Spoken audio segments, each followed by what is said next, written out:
일단은 숙제에서 해설이 답이 좀 이상한 게 하나 있어가지고 그거 좀 마저 얘기를 하고 이어서 할게요.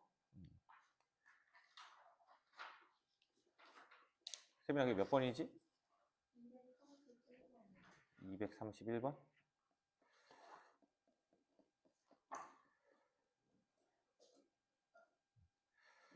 자, 231번 문제 같이 보시면은 X의 전자배치는 두 개 하나래요. 요 얘기인 거죠. 그치? X는 누구예요? 리튬이었고 Y의 전자배치는 두 개 8개래요. 두 개 8개. 누구예요? 얘는 네온이죠. 두 개 8개 7개. 그러면 G는 3주기 17쪽이 될 거니까 누구야? 염소가 되죠. 자, 기억에 XYZ 중 원자과 전자수가 제일 많은 거는 Y라. 원자과 전자수는 1개죠. 원자과 전자수는 7개죠. Y를 조심해야죠. 그치? 여기 8개 있다라고 해서 원자과 전자수 8이라고 하면 돼, 안 돼? 안 되겠지? 네온은 원자과 전자수 0개입니다. 그래서 제일 많은 거는 Y가 아니라 G라고 해줘야 되고, 그리고 G와 G의 원자가 결합할 때 공유하는 전자성의 수는 1이 된대요. 그러면 염소는 전자점이 이렇게 찍히지. 여기 염소가 결합을 하면 이렇게 결합이 되겠네. 8이 하나니까. 그래서 공유 전자쌍이 몇 개야? 하나가 되겠네요. 자, 그래서 니은은 맞고 디귿 X와 G의 구성 입자의 전자 배치는 모두 Y가 된대. 화합물 X지. 얘네들이 공유 결합하겠다 이거죠. 그렇다는 이야기는 이온 결합하겠다 이거네. 그러면 요게 요로 가면 얘는 8이 되죠. 누구의 전자 배치랑 똑같아? 아르곤. 얘는 이거 없네요. 누구의 전자 배치랑 똑같아요? 헬륨. 네온이 아니죠. 그치, 그래서 디귿은 틀린 말이다 해주면 되는 거야. 자, 혹시 질문 있으시면 해주시면 됩니다. 233번이요.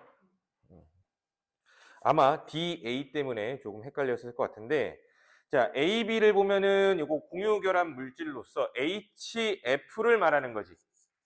그치? 이건 해석이 될 거야. AB는 그냥 HF야.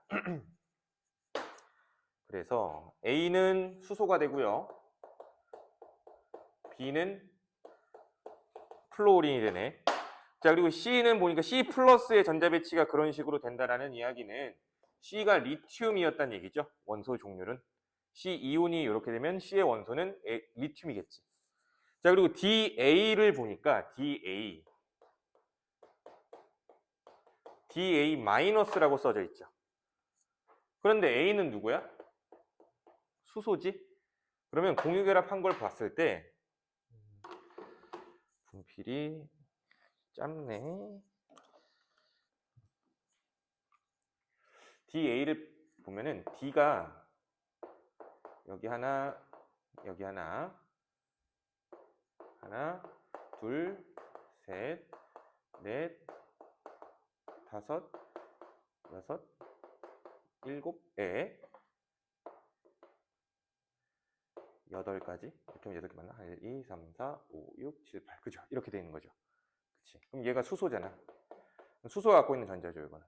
근데 요거 자체가 마이너스라는 얘기지. 이해돼? 그러면 요 하얀색 전자는 모두 다 D 것은 아니겠죠. 그치? 왜? 이게 다 D 거였으면 얘가 누구야? 플로린일 거잖아.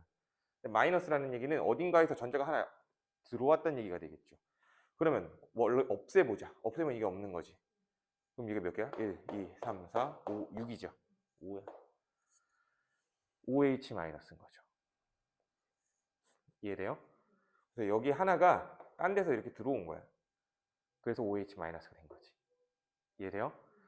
자, 그러면 A와 C는 같은 족 원소래요. A와 C는 같은 족, 맞네, 1족. 원자과 전자수는 B가 D보다 많을 거래요. B의 원자과 전자수는 7개, D는 6개. 당연히 맞네요. B와 C는 이온 결합으로 화합물을 만들 것이다. B랑 C는 이온 결합을 할 거래. 금속, 비금속이니까 맞는 말이지. 이해돼? 또 질문 있니? 194번이요.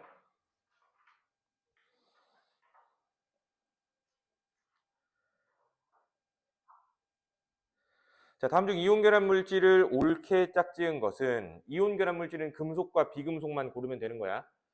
자, 1번은 HCl 공유 결합이죠. KCl은 이온 결합, HCl 다시 공유 결합, MgO는 이온 결합이죠. 자, MgO는 이온 결합, H2O는 공유 결합, H2O는 공유 결합, 포도당도 공유 결합. 답이 없네. NaCl은 공유 결합, 포도당도 공유 결합. 답이 없네요. 이상하네. 2번이래요? 그럼 오타가 난 것 같은데 이번에 HCl 대신 KCl일 거야 아마.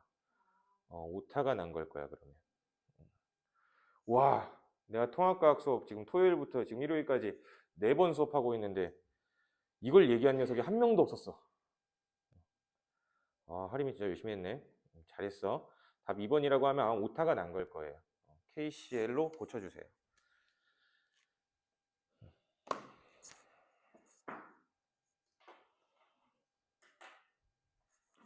또 질문 있니? 없어요? 자, 그러면 오늘 할 부분 들어갑시다.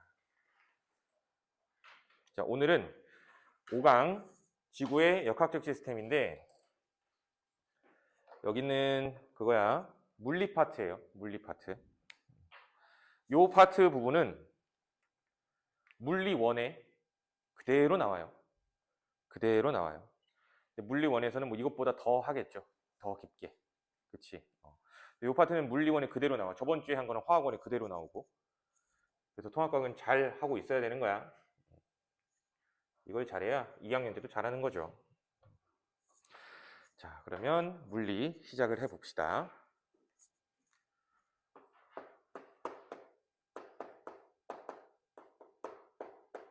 역학적 시스템. 자, 역학적 시스템에서 제일 중요한 거는 난 개인적으로 뭐라고 생각하냐면 힘이 난 제일 중요하다라고 생각을 해요. 힘. 자, 그러면 힘이 뭔데? 힘의 효과를 이해한다면 힘은 물체의 운동 상태를 변화를 시킬 수 있거나 혹은 물체의 모양을 변화시키거나 혹은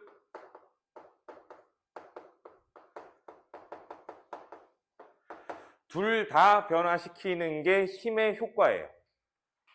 즉, 저 셋 중에 하나만 성립이 되더라도 힘은 작용했다가 되는 거예요. 아시겠죠? 그러면 이 힘이라는 거는 결국에 뭘 만들어낼 수 있냐면 운동이라는 거를 만들어낼 수 있어요. 알겠죠? 근데 이 운동이라는 거는 종류가 2가지예요. 등속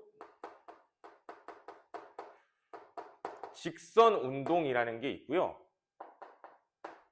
가속도 운동이라는 게 있어요. 오케이? 자, 그러면 등속 직선 운동의 의미는 등속 무슨 뜻일까? 속도가 일정한 운동을 말하는 거야. 등속, 속도가 일정하다. 직선 운동은 뭘 말할까요? 운동 중에 방향이 변하지 않는 운동이 직선 운동이죠. 그러면 속도도 안 변한대요. 방향도 안 변한대요. 속도도 안 변하고 방향도 안 변하는 운동인데, 즉 운동 상태가 변하는 운동은 아니라는 얘기지.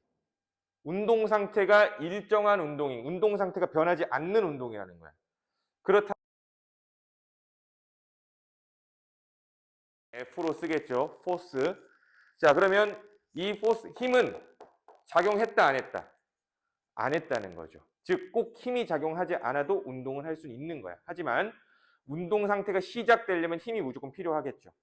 근데 등속 직선 운동은 운동 중에 힘이 작용하지 않는 경우를 말하는 거야. 아시겠죠? 왜? 다시 얘기할게. 운동 상태가 변하지 않는 운동이니까. 그러면 가속도 운동이라는 거는 속도가 변하는 운동을 말해. 빨라지거나 느려지거나 하는 운동 모두 다 말하는 거야. 그래서 이 가속도 운동, 빨라지거나 느려진데 운동 상태가 변하는 거죠. 그렇다는 이야기는 가속도 운동을 하기 위해서는 힘이 0일 순 없겠죠. 힘은 무조건 존재해야 한다가 되는 거야. 이해됩니까? 그래서 힘과 운동 이렇게 두 가지로 좀 나눠봤어요. 근데 힘의 종류에는 책에서 보듯이 중력, 전기력, 자기력, 탄성력, 마찰력 등등등 많대요. 그렇죠? 근데 이 많은 걸 결국에는 물리 1에서 대부분 배우게 되실 거고요. 나는 여기에서 중력에 대해서만 이야기를 할 거야. 알겠죠? 자, 그래서 만유인력부터 한번 가보도록 합시다.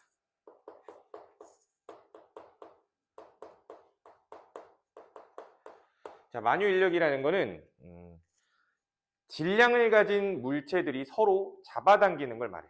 이걸 만유인력이라고 하거든.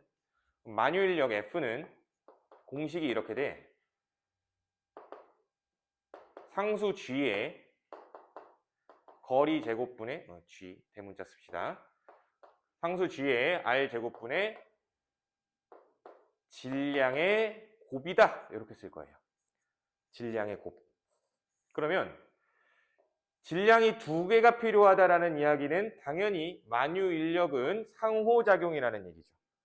근데 만유인력뿐만이 아니라 모든 힘이 다 상호작용이에요. 알겠죠? 아, 상호작용이구나.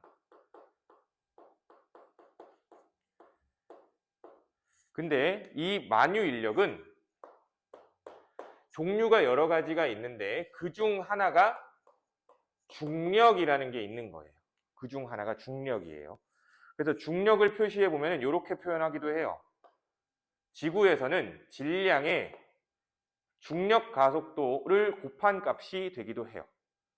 물체의 질량이고요. 여기서 말하는 G는 9.8이에요. 9.8 미터 퍼 세크 제곱 뭐 이렇게 돼요. 이건 중력 가속도라고 표현합니다. 지구에서의 중력 가속도.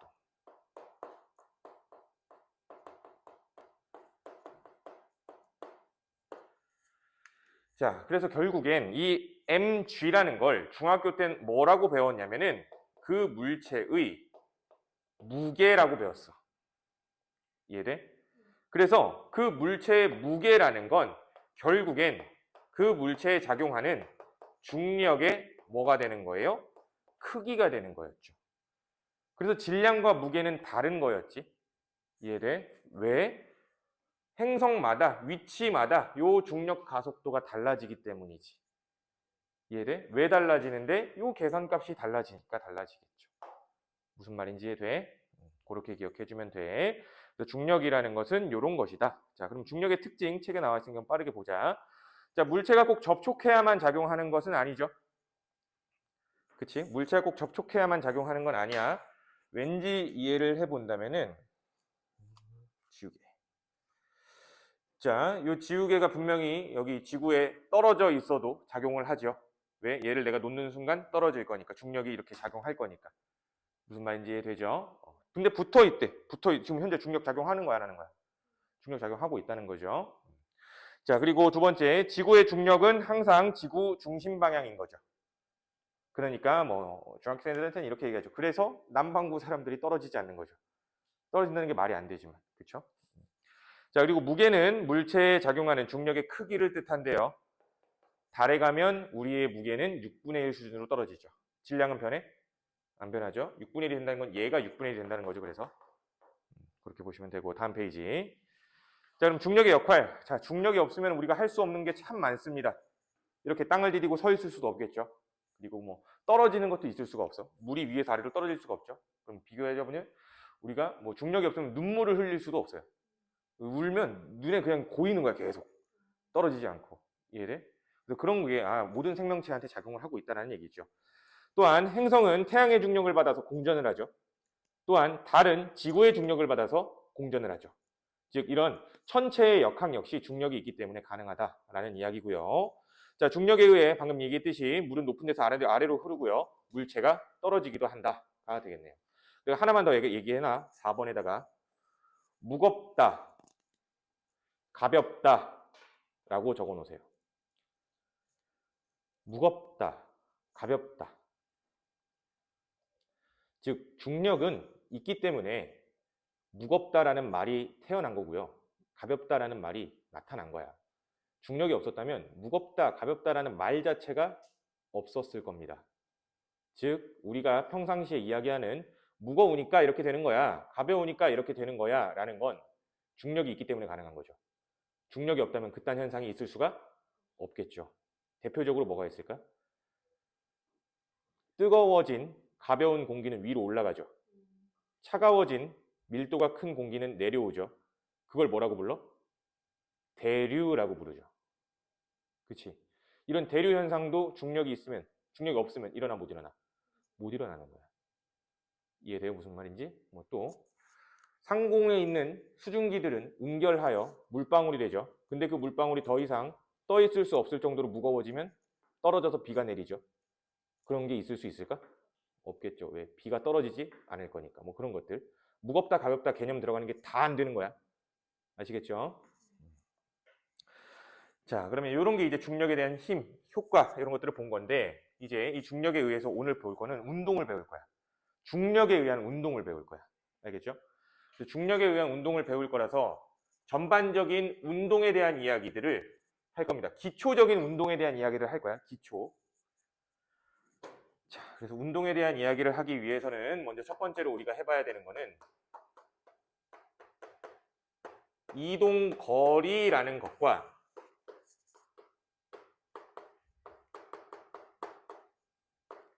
변위라는 걸 이해해야 돼요. 이동거리와 변위. 그러니까 이동거리는 말 그대로 이동한 총거리를 말하는 거고요. 변위는 변한 위치를 말하는 거예요. 간단하게 이야기하면 직선에서는 어떤 물체가 이렇게 이동했대요. 어떤 물체가 이렇게 이동했대요. 몇 미터? 30m 이동했대요. 근데 여기서 끝나는 게 아니라 뒤로 예를 들어서 뭐 14m 뒤로 다시 갔대요. 그럼 이렇게 얘기를 하면 이동거리는 몇 미터일까요? 이동거리는 그냥 44m라고 표현하면 돼. 근데 변위는 변한 위치를 말하기 때문에 여기에서 여기까지지 몇 미터? 16m를 말하는 거야. 직선거리에서는 이런 차이가 있어. 즉 보니까 이동거리는 앞으로 가나 뒤로 가나 상관없죠. 그냥 순수한 총거리를 말하는 거라서 이동거리는 양에 대한 이야기만 하는 거예요. 양에 대한 이야기. 또한 변위도 16m라는 양에 대한 개념이 있지요. 근데 얘는 앞으로, 뒤로라는 개념 자체가 추가적으로 있는 거지. 그렇다는 이야기는 뭐도 표현된다? 변위는 방향의 의미까지 표현이 돼야 되는 거야. 그래서 변위는 단순하게 16m라고 표현하지 않고요. 방향까지 써주면 완전 베스트야. 오른쪽으로 16m 혹은 방위 표시가 있다면 동쪽으로 16m 이런 식으로. 이해돼요? 그래서 방향 표현이 있는 거예요. 됐니? 그리고 또 하나 곡선거리라고 한번 생각해 볼까요? 뭐 어떤 길이 이렇게 나가지고 이동거리가 30m래. 이게 곡선거리. 근데 변위에 대한 곡선거리는 최단 직선거리를 변위라고 하는 거예요. 최단 직선거리. 예를 들어서 뭐 20m. 얘를 방향까지 써주면 좋겠죠. 뭐 방위 표시를 써주면 북동쪽으로 20m 뭐 이렇게 되는 거죠. 이해돼? 그래서 중요합니다. 이동거리는 양에 대한 것만 관심이 있는 거고요. 변위는 방향까지 관심이 있는 거다. 그래서 물리에서는 이런 물리량을 두 가지로 나눠서 양에 대해 관심이 있는 거는 스칼라량이라고 불러요. 스칼라량. 2학년 때 물리 1 들어가면 배울 거야. 방향에 대한 값까지 관심이 있다면 그 값은 벡터량이라고 불러요. 그 값은 벡터량이라고 불러요. 그래서 변위가 포함된다, 벡터량이라고 얘기해 주시면 됩니다. 이해되셨죠? 그러면 이 이동거리 변위 개념을 포함한 빠르기에 대한 이야기를 해볼게요. 운동이니까 빠르기.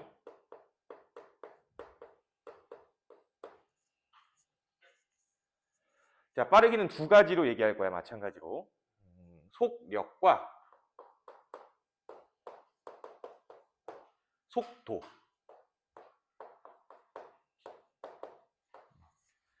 자, 속력이라는 거는 공식이 시간분의 이동 거리를 말하는 거야. 속도는 시간분의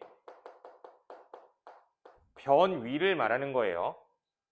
그래서 속도는 변위 개념이 포함되기 때문에 얘도 역시 벡터량으로서 방향 개념이 있어요. 속력은 없고요. 근데 사실 통합과학 수준에서는 우리가 직선 거리에서의 운동만 나올 거라서 큰 의미는 없습니다. 근데 처음부터 우리 배울 때 잘 배워놓자고. 속력과 속도를 혼동해서 사용하면 안 되는 거야. 그래서 그냥 잘 모르겠다고 하면 그냥 속도 쓰면 고등학교에선 맞아요. 알겠죠? 자, 그리고 또 그럼 얘네를 가지고 단위로 만들어 보면은 시간의 단위는 초죠. 초. 그리고 변위도 역시 어쨌든 그 어떠한 거리에 대한 미터니까 얘 단위는 일반적으로 미터를 쓰겠죠. 속력도 마찬가지고. 그래서 둘의 공통적인 단위는 똑같이 쓴다는 얘기야. 미터 퍼 세크를 일반적으로 쓰죠.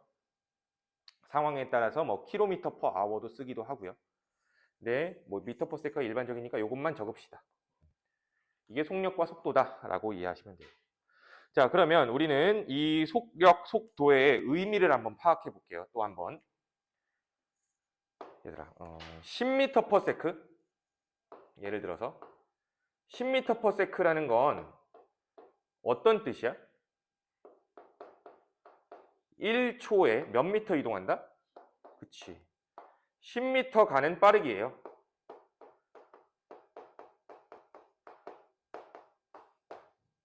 되죠?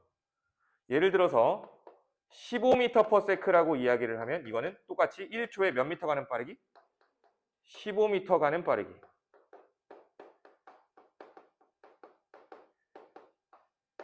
그쵸? 즉, 내가 지금 얘기하고 싶은 건 뭐냐면 요 이제 앞으로 10m per sec 뭐 이렇게 미터 per sec 붙은 숫자가 나와. 그러면 이 숫자가 이제 숫자로 받아들이지 말고 읽을 때도 1초 10m 간다라고 하면서 말로 한번 풀어서 머릿속에 이해를 해야 문제 이해가 갈 거예요. 알겠죠? 이게 뭐 쉬운 문제에서는 그냥 공식처럼 풀어도 상관없지만 나중 가면은 그 쉬운 문제 때문에 대학을 못 가는 게 아니란 말이야. 쉬운 문제 때문에 어려운 문제 때문에 그런 일이 발생할 거라서 어려운 문제를 풀 때는 이런 연습이 잘 돼 있어야 돼. 요게 의미적인 해석이 되어 있어야 돼요. 아시겠죠? 꼭 의미적으로 해석을 좀 해주셔야 됩니다. 자, 그러면 세 번째, 가속도.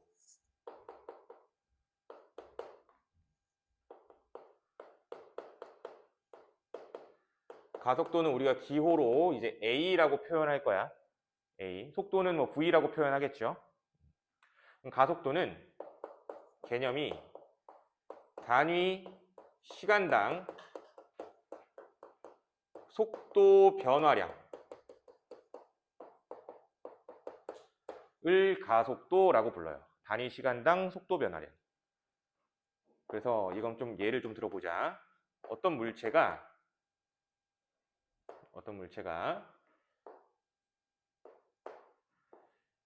처음에 2m per sec의 빠르기를 가지고 있었는데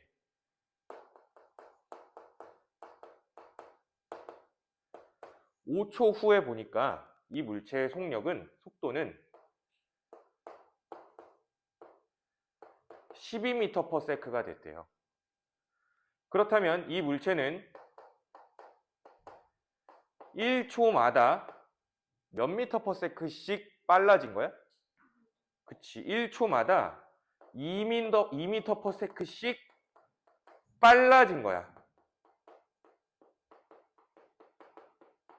그쵸? 그래서 이걸 가속도로 표현을 하면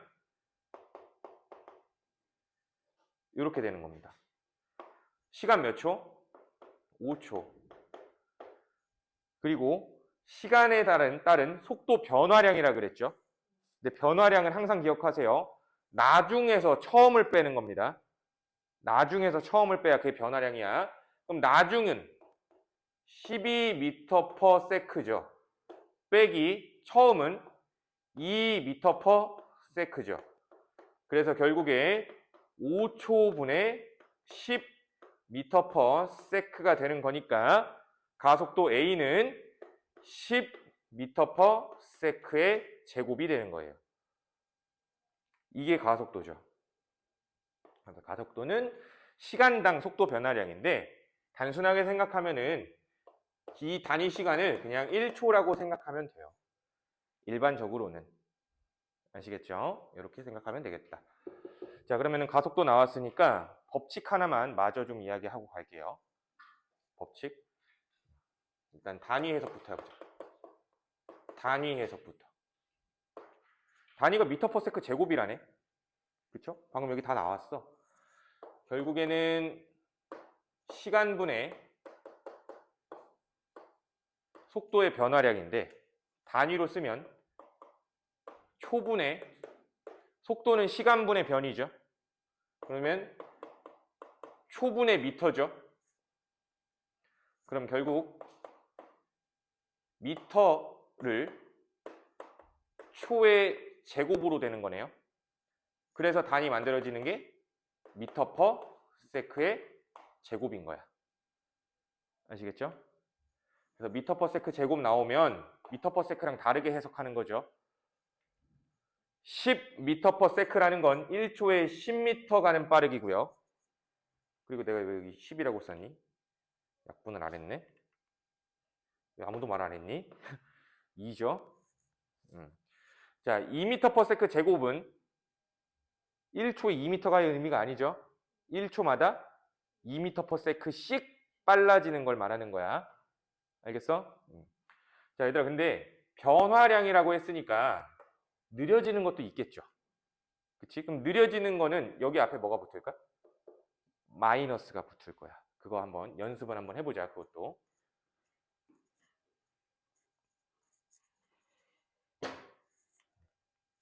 예를 들어서 이번엔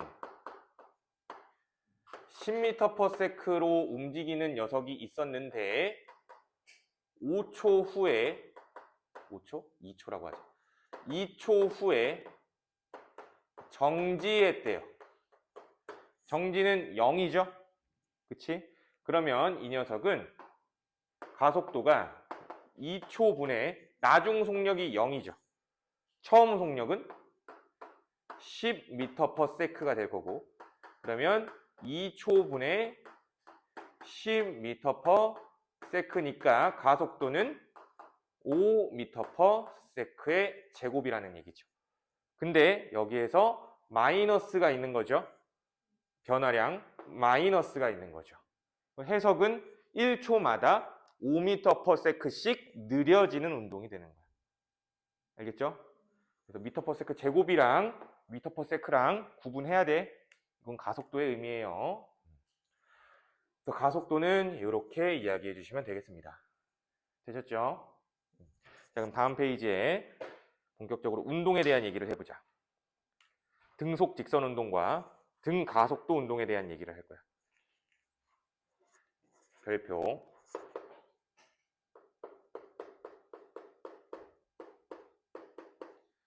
등속 직선 운동. 운동 상태가 변하지 않는 운동으로서 힘이 0일 때 가능한 거죠. 상태가 계속 유지가 된다는 겁니다. 그러면 예를 들어서 마찬가지로 첫 번째 번호 매길게요. 첫 번째 어떤 물체가 운동을 하는데 5m/s의 빠르기로 움직인대요. 등속으로 직선 운동. 그때 그래프를 두 가지만 그려볼게요. 시간에 따른 속도 변화량을 그려볼게요. 근데 등속이니까 그래프는 그냥 이렇게 나오겠지. 그치? 그래서 5m/s. 그럼 이렇게 볼까? 자, 2초 동안 이동한 거리는 몇 미터니? 10m겠죠. 그럼 그래프에서 의미 해석을 한다면 요 그래프 아랫 면적의 넓이가 변위가 되는 거죠. 그치? 변위 몇 미터? 10m. 의미 해석하랬죠? 그러면 5m/s 1초에 5m 간 다음에 2초엔 당연히 10m. 3초엔 당연히 15m. 4초엔 당연히 20m. 이해돼요? 의미 해석하라는 게 이런 의미야. 그래서 잘 기억해. 이런 그래프를 VT 그래프라고 부릅니다. 이런 그래프. 시간에 따른 속도 변화 그래프가 VT 그래프야. VT 그래프에서 면적의 의미는 변위를 말하는 거야. 아시겠죠? VT 그래프에서 면적의 의미는 변위를 말한다. 자, 그럼 또 하나 봐봐. VT 그래프에서 기울기의 의미는 뭘 의미할까요? 이 그래프의 기울기는 몇이에요? 0이죠. X 증가량에 따라서 Y 증가량이 없잖아. 기울기가 0인 거야, 아예. 그럼 시간에 따른 속도 변화가 없다는 거죠. 시간에 따른 속도 변화가 없다? 즉 기울기는 뭘 의미하는 거야? 가속도를 의미하는 거예요. 알겠죠? 자, 그래프 하나 더 볼게요.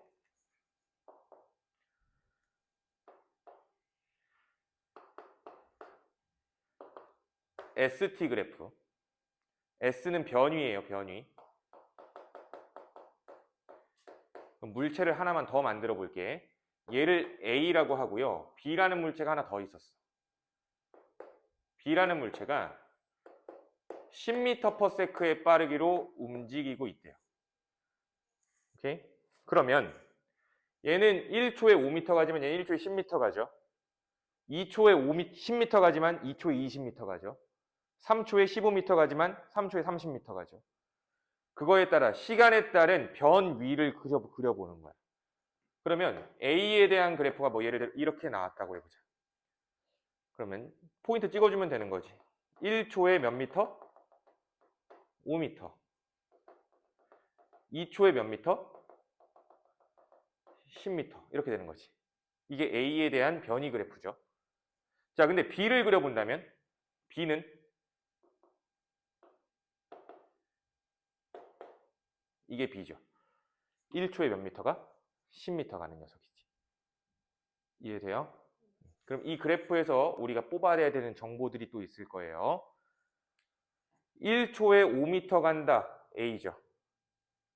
1초에 10m 간다. B죠. 그렇다는 이야기는 ST 그래프에선 기울기가 뭘 의미하니? 속도를 의미하는 거야. ST 그래프에선 기울기가 속도를 의미합니다. 아시겠죠? 그래서 기울기가 속도다. 이거 꼭 좀 기억을 해줘. 자, 그럼 C 하나만 여기다 더 그려볼게. 그러면 C. C가 어떤 운동을 하고 있는지 잘 봐봐.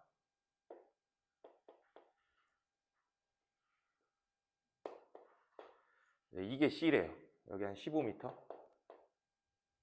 이게 C래요. C는 뭐 하고 있는 걸까?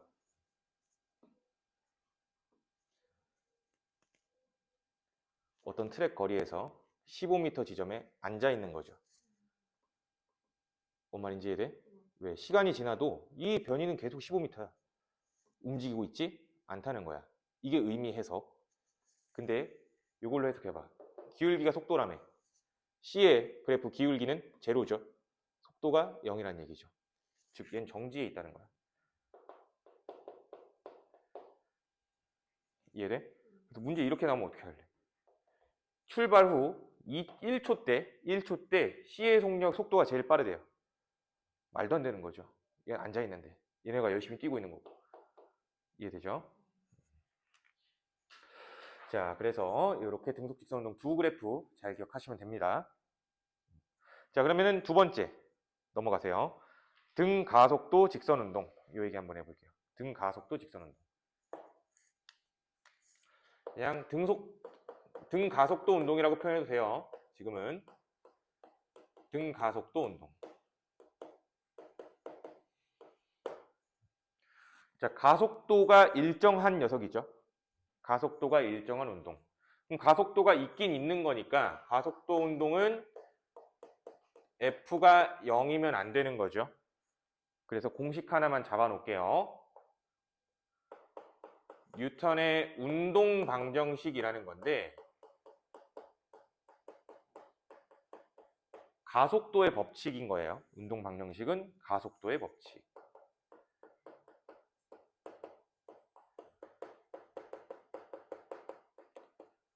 자, 의미 이해 한번 해보자. 의미 이해.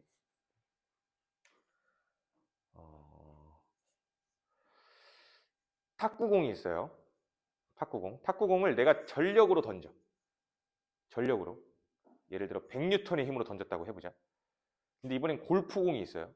골프공을 내가 100N의 힘으로 던졌다고 해보자. 공기 저항은 없어요. 누가 더 빠를까? 탁구공이 더 빠를 거예요. 공기 저항이 없을 때. 왜? 가벼우니까. 같은 힘을 받았을 때 더 빠르게 나갈 수 있죠. 이렇게 얘기하면 좀 와닿진 않을 거예요. 와닿게 해줄게. 앞에 이렇게 내 미워하는 친구가 한 명 있어요. 이 친구를 밀 거예요. 근데 얘 몸무게가 100kg야. 내가 밀었어. 속도가 많이 변할까요? 조금 변했겠죠. 근데 이번엔 이 친구는 가벼워요. 50kg야. 밀었어요. 속도가 많이 변했겠죠. 그렇다는 이야기는 F는 MA라는 공식에서 힘이 일정할 때 질량이 가볍다면 가속도는 커야죠. 얘가 일정할 때 이게 작아지면 이건 커져야 되는 거야. 이게 일정하려면. 이해돼?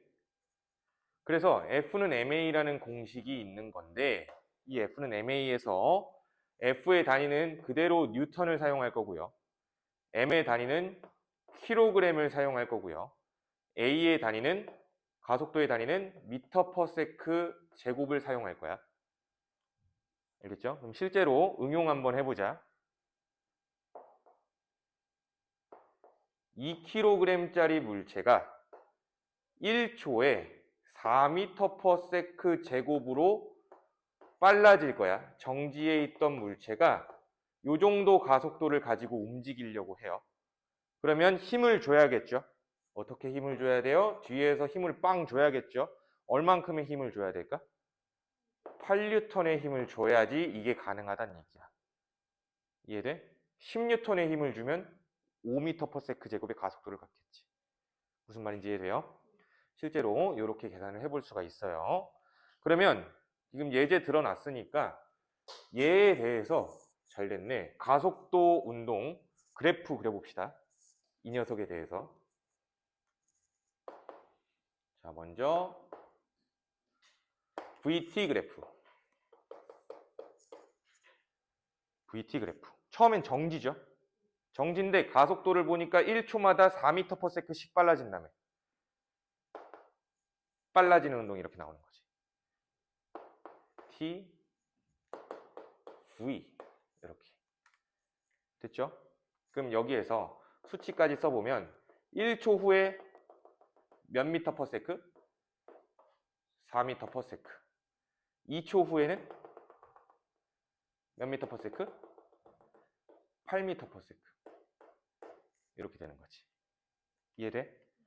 자, 그럼 여기에서 기울기의 의미를 파악해 봅시다. 기울기. VT 그래프에서 기울기 뭐라 그랬어? 가속도라고 했죠. 기울기는 가속도예요. 왜? 1초마다 속도가 얼마나 변하냐를 표현하고 있으니까. 그럼 기울기가 여기선 가속도고요. 그래서 가속도가 몇이 나온 거예요? 4m per sec 제곱이 나오는 거지. 이해되죠? 그리고 VT 그래프에서 봐봐. 요 2초 동안 이동한 면적, 이게 변위죠. 그치? 그럼 변위가 몇 미터가 되는 거예요? 8미터가 되는 거죠. 그치? 그럼 봐봐. 왜 절반이 나뉘어질까를 생각을 해볼 필요가 있어요. 등속도 운동이랑 비교했을 때. 봐봐. 만약에 어떤 물체가 처음부터 8m/s로 움직이던 물체가 있어. 그럼 2초에 몇 미터 가요? 16m 가는 녀석일 거야. 근데 이 물체는 처음부터 8로 간 게 아니지. 8m/s에 도달을 했는데 그때가 2초인 거야. 처음부터 8로 간 게 아니고. 즉 처음엔 느리게 갔어. 나중에 빨라진 거야 좀. 평균이 4인 거죠. 이해돼? 평균 속력이 4인 거야 결국엔. 그럼 평균 속력이 4니까 예를 들어 이거랑 똑같은 거죠. 평균 속력 4m/s로 2초 간 거죠. 8이랑 똑같은 거지. 즉 이렇게 삼각형, 이 사각형이 아니라 삼각형으로 나뉘는 이유는, 절반으로 나뉘는 이유는 처음부터 빠른 게 아니니까 점점 빨라지다가 그런 거니까 결국엔 그래프 아랫 면적의 넓이가 되는 거지. 전체 면적이 아니고. 무슨 말인지 이해돼요? 그래서 면적은 이렇게 의미가 있었다. 면적은 변위다 라는 이야기고요. 이번엔 ST 그래프, 변위 시간 그래프예요. 자, ST 그래프에서 기울기가 뭐라 그랬어? 속도라 그랬죠. 근데 이 운동은 매 시간 속도가 다르죠. 그치? 매 시간 속도가 달라. 그러면 기울기가 똑같으면 돼, 안 돼? 안 돼. 그럼 기울기 어떻게 돼야 돼? 이런 그래프 나와야겠죠. 그치? 왜? 기울기가 점점 어떻게 되고 있어요?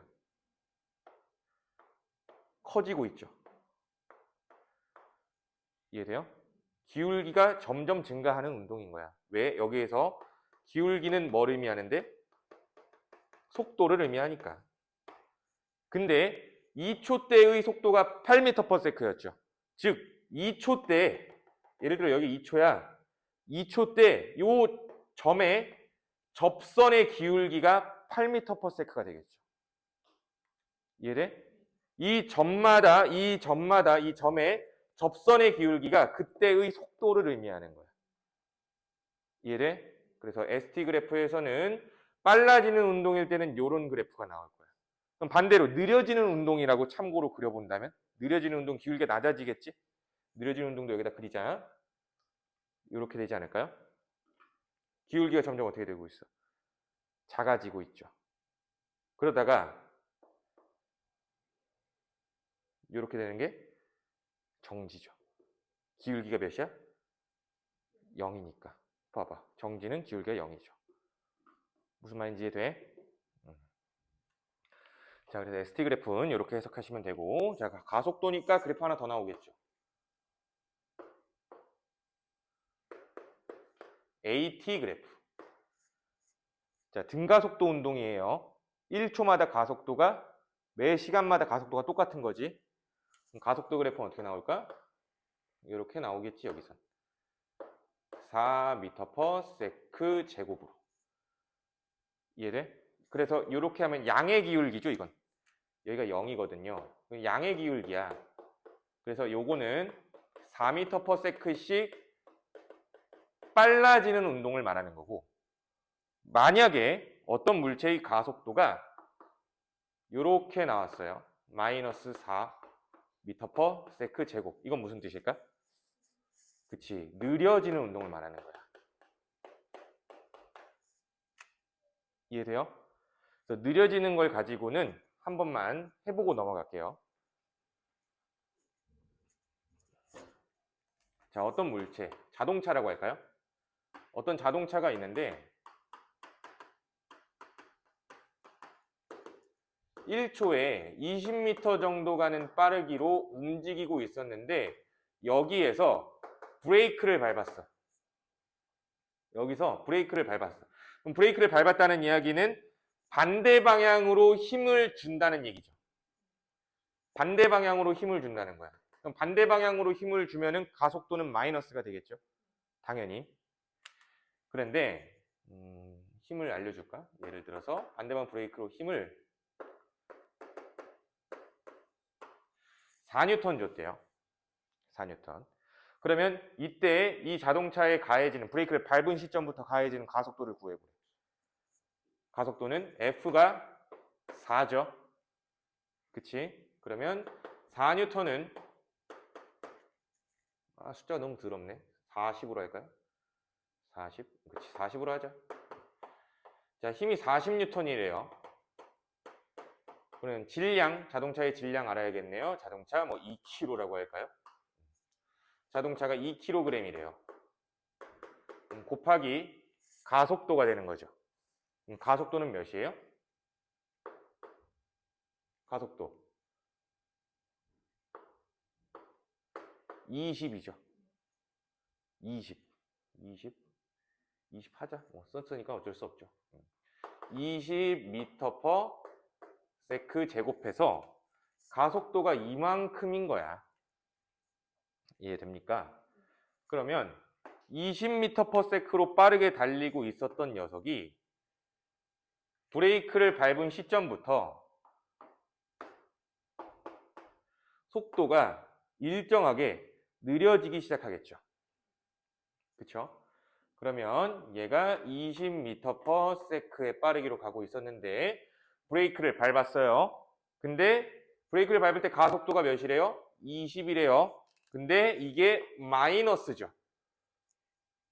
그치? 왜 마이너스야? 힘의 방향이 반대이기 때문에 마이너스 40N이었을 거니까. 이해돼? 그래서 마이너스 20m/s 제곱이라는 건 1초마다 20m/s가 느려진다는 이야기지. 그럼 이때 시간이 몇 초일까요? 1초죠. 1초. 이 자동차는 1초 만에 멈춘 거죠. 1초 만에 멈췄는데 이 자동차가 브레이크를 밟을 때부터의 제동거리라고 하죠. 정지할 때까지 걸리는 거리. 그 제동거리는 몇 미터일까요?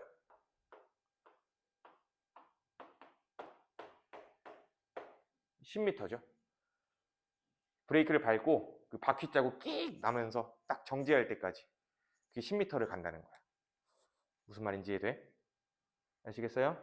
그러니까 보면은 그래프가 VT 그래프에서 기울기가 가속도라 그랬죠? 기울기가 어떻게 되고 있어요? 음의 기울기를 갖고 있네요.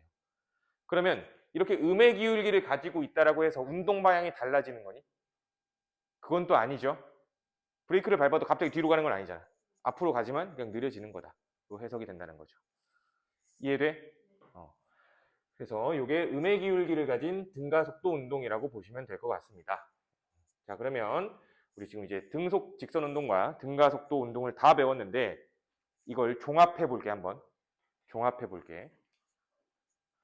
별표. 쉬운 거부터 해보자. VT.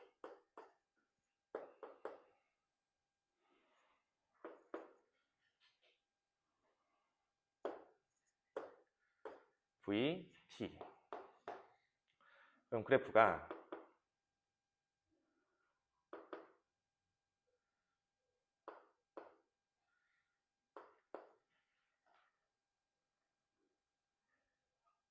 뭐 예를 들어 이렇게 그래프가 나왔어요. 이런 그래프예요. 숫자도 줄게.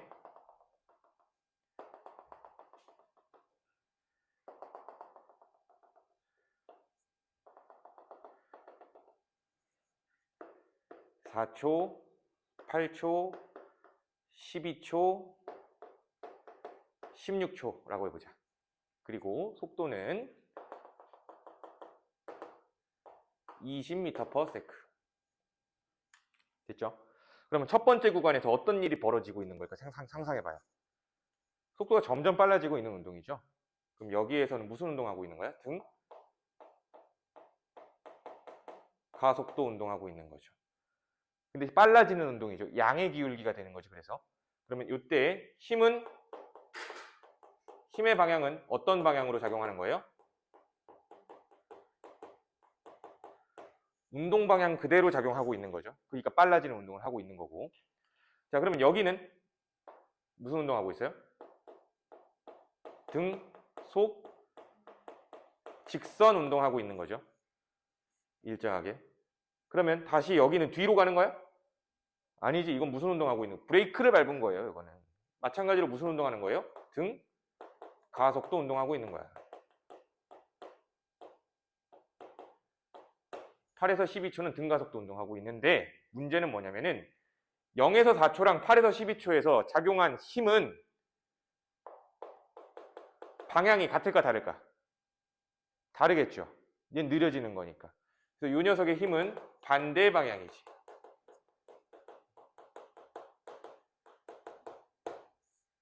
그쵸? 근데 잘 봐봐. 힘의 크기는 어떨까? 같겠죠. 방향만 다르고. 왜? 똑같이 0에서 20까지 변화시키는데 힘이 들어간 거죠. 근데 그게 4초 만에 일어난 일이야. 근데 마찬가지로 얘도 20에서 0까지 변화시키는데 4초 만에 변화시켰죠. 이해돼? 그러면 힘의 크기 자체는 똑같다는 얘기네. 방향만 달랐던 거고.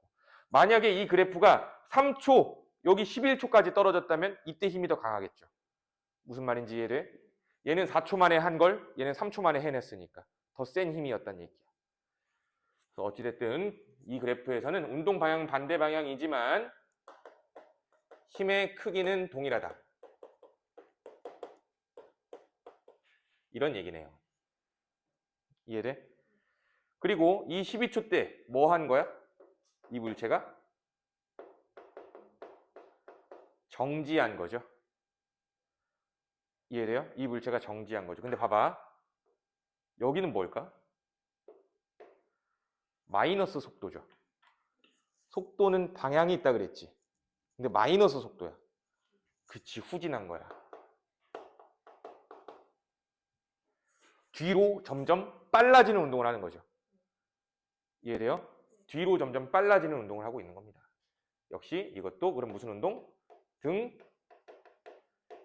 가속도 운동. 아시겠어요? 근데 그러면 여기서 점점 느려지는 운동을 한다 하면 맞아 틀려? 틀렸죠. 마이너스 속도가 빨라지는 거니까 방향만 뒤로 가는 거고 속도 자체는 빨라지고 있는 거야. 근데 얘는 느려진다라고 해석하잖아. 왜 느려진다라고 하는 거야? 플러스 속도 중에서는 느려지고 있는 거지. 이해됩니까? 그래서 이런 그래프 해석할 줄 알아야 돼. 그럼 여기서 전체적으로 물어보는 게 또 뭐 있을까요? VT 그래프에서 항상 물어보는 거 있잖아. 이 면적의 의미가 뭘까? 변이가 되겠지. 이해돼요? 그러면 결국에 요게 몇이야? 숫자 너무 크게 잡았네. 이게 몇이니? 2, 80, 80. 그러면 요게 160이지? 그치? 그러면 6, 8에 48, 480m죠? 그러면 결국 이런 운동 아닌가? 어떤 물체가 있었는데 총 480m까지 갔어. 그쵸? 근데 80m를 갈 때는 점점 가속하다가 다음 80m는 일정하게 움직이다가 다음 160m죠. 160m는 일정하게 움직이다가 마지막 80m 구간에서 감속한 거죠. 그러다가 정지한 거야. 이해돼? 근데 그러다가 여기 16이니까 그 여기까지 어떻게 한 거야? 뒤로 돌아간 거죠. 마지막 80m를 다시 뒤로. 어떻게? 후진으로. 무슨 말인지 이해돼요? 80 아니야? 40이야? 미안해. 40? 40? 맞지 그러면? 가운데는 80. 여기 40. 맞죠? 그럼 480이 아니었네? 160이었죠. 그럼 마지막에 40을 돌아간 거네. 무슨 운동인지 이해돼? 처음에는 가속하다가 80m를 일정하게 가다가 마지막 40m는 감속하다가 정지하고 뒤로 점점 빨라지는 운동으로 40을 더 빨리 간 거죠. 이해돼? 그런 운동을 표현하고 있는 그래프인 거야. 이해돼요? 네. 후진이면 그치 그건 같은 거죠. 그러니까 빨라지는 거지. 이해되죠?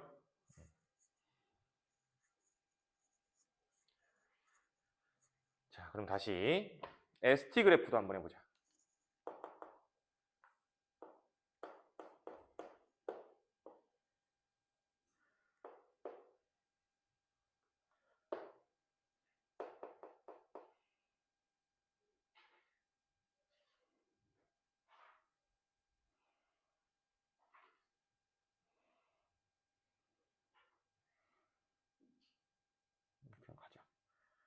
에라이 씨.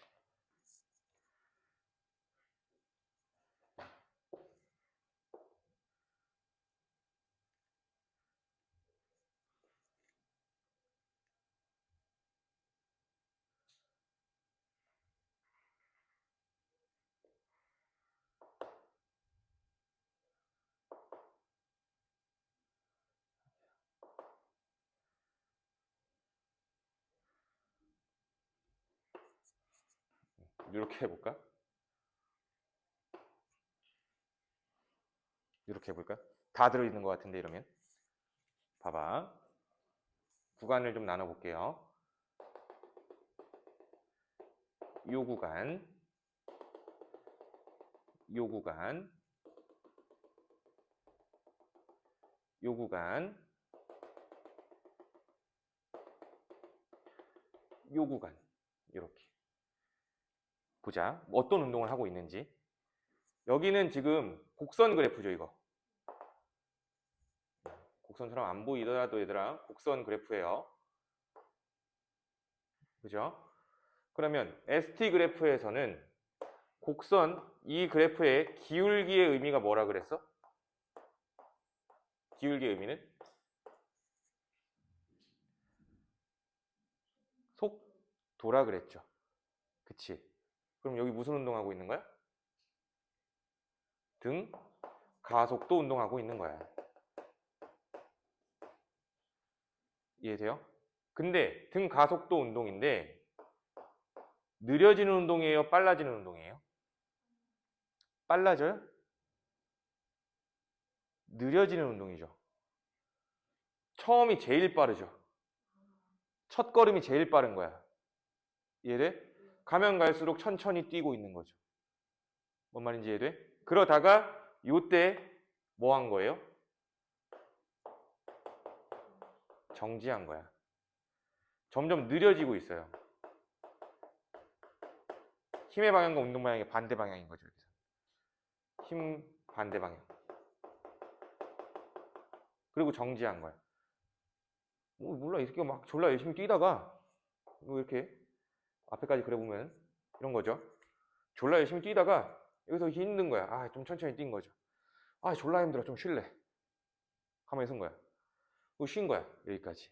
이해되죠? 정지. 그러다가 어떻게 해요, 이 새끼가? 다시 힘을 충전해서 일정한 페이스로 달리는 거죠. 왜? 기울기가 변해, 안 변해? 안 변하니까. 여기서 무슨 운동하는 거야? 등속 직선 운동하는 거죠. 뭔 말인지 이해돼? 그러다가 등속 직선 운동 하다가 여기 다시 힘을 내서 일정하게 뛴 거죠. 뛰다가 얼마 못 갔어.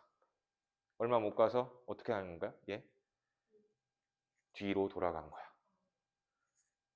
그래 안 그래? 그래서 예를 들어 여기가 200m 200m 지점이라고 얘기했을 때 뭐 여기 150m 지점이라고 해보자. 쉬었어. 막 뛰다가 쉬었어. 150m 지점에서. 그리고 50m를 다시 일정한 속도로 간 거야. 이해돼요? 근데 다시 뒤로 돌아온 거죠. 일정한 속도로. 뒤로 돌아서. 무슨 말인지 이해돼? 그래서 현재 여기까지 쭉 보면은 여기도 무슨 운동하고 있는 거야? 등속 직선 운동하고 있는 거죠. 이해돼요? 그리고 여기가 무슨 의미입니까? 출발 지점으로 되돌아온 거죠.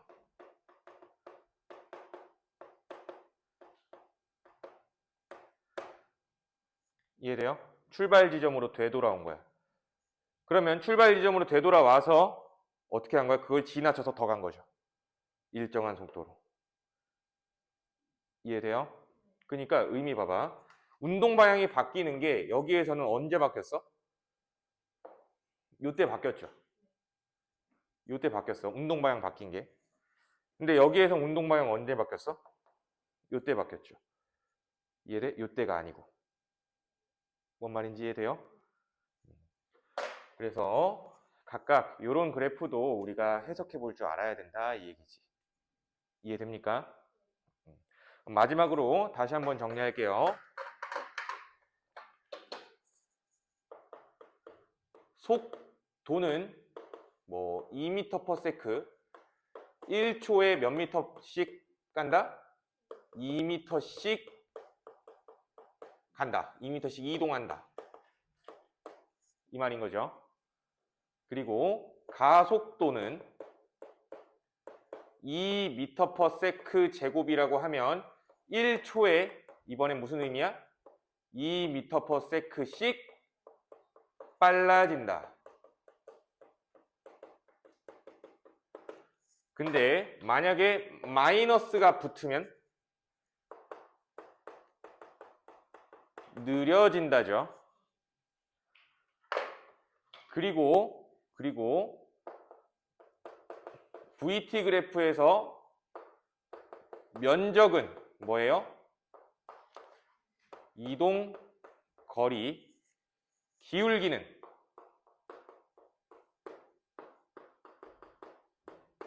가속도, 초당 속도 변화니까 ST 그래프에서 기울기가 속도죠. 이해되죠? 이것만 알면 돼. 기울기, 속도, 면적, 이동거리, 여기서 기울기, 가속도. 그래서 가속도, 이동거리, 속도 이거의 의미는 여기 있는 거죠. 다시 ST 그래프에서 기울기는 속도라 그랬어. 기울기만 보는 거야. 기울기 일정, 속도 일정, 기울기 일정, 속도 일정. 근데 기울기의 방향은 뭘 의미하는 거예요? 앞으로 가는지 뒤로 가는지 말하는 거지. 기울기의 방향은. 양의 기울기, 음의 기울기. 이해되죠? 그리고 여기서도 면적은 이동거리 저희 계산해 봤습니다. 여기서 기울기는 가속도죠. 여기 기울기는 가속도. 그래서 등가속도, 등가속도. 기울기가 변하지 않으니까. 근데 여기에서는 기울기가 변하지 않을 때는 등가속도가 아니죠. 등속 직선 운동. 차이가 있는 거지. 여기서는 기울기가 변하니까 이게 등가속도. 이해돼요? 그러니까 ST 그래프인지 VT 그래프인지 그래프 해석을 잘 하셔야 돼. 이 부분은. 아시겠죠? 자, 그러면은 지금 잠깐 10분만 쉬었다가 이어서 뒤쪽 다른 운동들 더 얘기를 해보도록 할게요. 잠깐 쉬었다 갑시다. 쉬는 시간.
자, 다시 해봅시다. 자, 104페이지.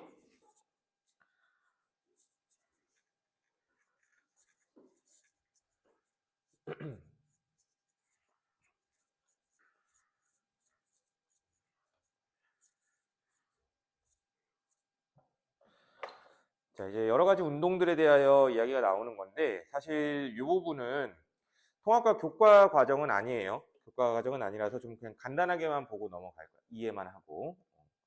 자, 일단 등속 원운동이라는 거는 원운동 말하는 거죠. 등속이래, 일단. 무슨 소리일까? 속력이 일정한 거죠. 속도가 일정한 거야, 속력이 일정한 건데, 일단은 속력은 일정하고 운동 방향은 계속 변하는 게 원운동이지. 그리고 각 위치마다의 운동 방향은 점의 접선에서의 방향이 되는 거야. 알겠죠? 각 위치의 접선 방향이 운동 방향이다. 자, 그러면 옆에 모형 보면은 구심력이라는 힘이 작용을 하죠. 이것 때문에 원운동이 가능한 겁니다.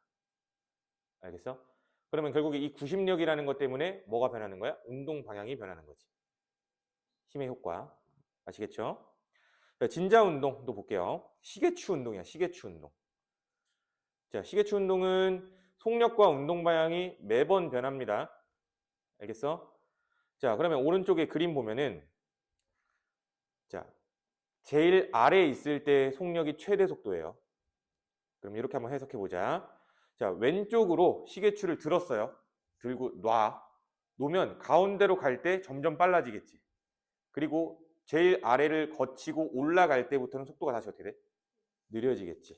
그리고 제일 끝에는 다시 정지, 다시 떨어지겠죠? 이때 빨라지겠지? 빨라지다가 여기서 최대, 다시 올라갈 때 느려지겠죠? 반대로 왔을 때 정지. 이해돼요? 뭔 말인지? 그거야. 그래서 최대 속도는 어디서 나와? 제일 아래에서 나온다는 거고, 양 끝에선 정지한다가 되는 겁니다. 자, 그래서 진자가 그리는 궤도의 접선 방향이 운동 방향이다. 마찬가지로 원이랑 똑같아. 그래서 진자 운동의 예시는 뭐 근해 운동이 있다. 자, 포물선 운동은 비스미 던져 올린 물체가 하는 운동인데 수평 방향으로의 속력은 일정하다고 하네요. 그리고 연직 방향으로의 속력만 변한다라고 하는 건 현재 이 그림을 우리가 비행기를 타고 하늘 위로 올라가서 헬기를 타고 하늘로 올라가서 하늘에서 내려다보면은 이 물체는 그냥 일정한 속력으로 가는 걸로 보여요. 알겠어? 그게 왜 그럴 거냐면은 이 물체는 운동하는 동안 힘을 받죠. 무슨 힘을 받아요? 중력을 받지. 중력은 수직 방향으로의 운동이잖아. 수직 방향으로의 힘. 수평 방향으로는 힘이 작용해야 안 해. 운동하는 동안. 수평 방향으로의 힘은 없어. 그래서 수평 방향으로는 속력이 변하지 않아요. 알겠어? 근데 수직 방향으로는 속력이 변하는 거야. 어떻게 변할까? 올라갈 때는 느려지겠지. 내려올 때는 빨라지겠지. 이해돼요? 이건 두 개로 나눠서 생각을 하는 거예요. 하늘 위에서 보면 등속 직선이에요. 아시겠죠? 근데 땅에서 보면은 올라갔다가 내려갔다, 빨라졌다, 느려졌다 한다는 거죠. 자, 그래서 포물선 운동의 예시, 수평 방향으로 던져진 물체의 운동. 거기는 밑줄 긋고 별표. 이 포물선 운동 중에서 수평 방향으로 던져진 물체의 운동만 통합과학에 나와요. 수평 방향으로 던진 물체의 운동. 이것만 나와요. 비스듬히 던져진 물체의 운동, 즉 올라갈 때 운동은 안 나와요. 내려갈 때만 나와. 그래서 그냥 대충만 한 거예요, 여기는. 즉 내려가는 건 우리가 이따 자세히 볼 거예요. 아시겠죠? 자, 다음 페이지 이제 자유낙하 운동과 나왔죠. 수평 방향으로 던진 물체 운동 분석. 두 가지 나왔죠. 자, 별표.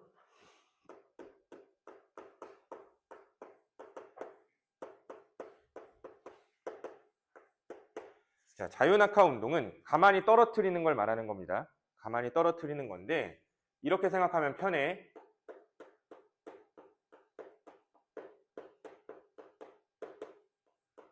수직 방향으로의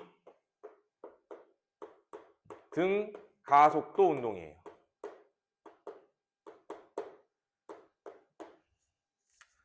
우리 계속 앞 시간에 등 가속도 운동 배웠잖아. 수평 방향으로 달리는 녀석들에 대하여 봤었지. 그치? 근데 이번에는 그 수평 방향으로 하는 걸 수직 방향으로 꺾을 거야. 수직 방향으로 생각하면 돼. 그러면 결국 등가속도 운동이기 때문에 힘이 작용하겠네. 자유낙하 운동에서의 F는 중력이 됩니다. 중력. 아시겠죠? 근데 이 중력이라는 거는 중요한 사실이 운동에서는 이 중력에 의한 가속도가 중요한 거겠죠. 중력에 의한 가속도. 그럼 봐봐. 힘에 대하여 가속도가 생길 땐 그 물체의 질량, 물체 질량,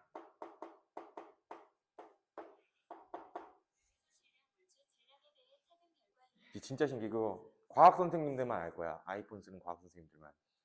질량에 반응을 해. 진짜야. 다른 건 반응 안 하는데 질량에 대해서만 반응을 해. 가끔. 이거 알아내는데 오래 걸렸어. 가끔씩 나오는데 매번 이렇게 질량에 대해서만 하는 거야. 그래서 가끔 막 질량 해보면 가끔 돼. 진짜 신기해. 아이폰 있는 사람 한번 해봐봐. 자, 다시 물체의 질량 곱하기 그 물체의 가속도죠. 그쵸? 근데 얘가 중력인 거지 결국에 F는. 이게 중력 가속도인 거고. 근데 결국에 이게 중력이라면 이걸 이렇게 표현할 수도 있죠. 만유 인력이니까. M 지구, M 물체.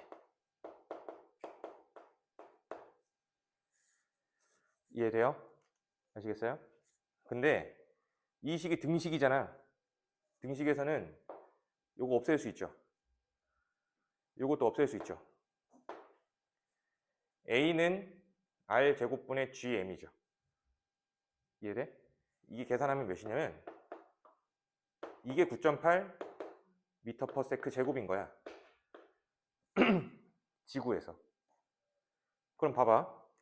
이 값이 나오게 된 데에는 물체의 질량은 소거돼 버리죠. 즉 중력 가속도는 물체의 질량과는 상관이 있다 없다? 없어. 떨어지는 모든 물체의 가속도는 9.8이라는 거야. 무겁든 가볍든 상관이 있다 없다? 없다. 떨어지는 모든 물체는 무조건 VT 그래프가 이렇게 나오는 거지.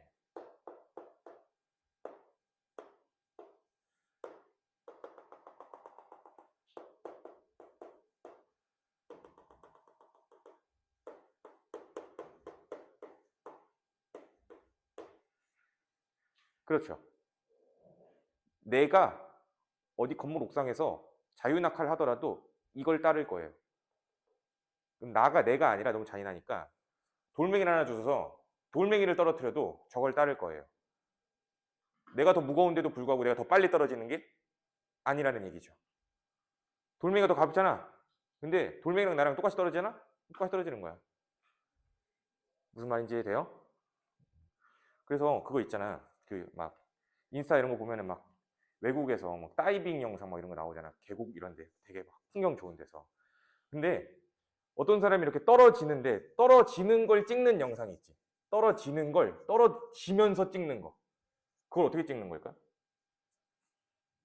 사람이 떨어질 때 카메라를 던지는 거야. 사람이 떨어지는데 동시에 카메라를 던져. 그러면 카메라랑 사람이랑 똑같이 떨어져. 그걸 찍는 거예요. 뭔 말인지 이해돼? 그게 뭐 때문에 가능한 거라? 꼭 물체의 질량과는 상관이 없기 때문이라는 거야. 무슨 말인지 이해돼요? 자, 그러면 이해가 되셨을 테니까 요거 한번 해보자.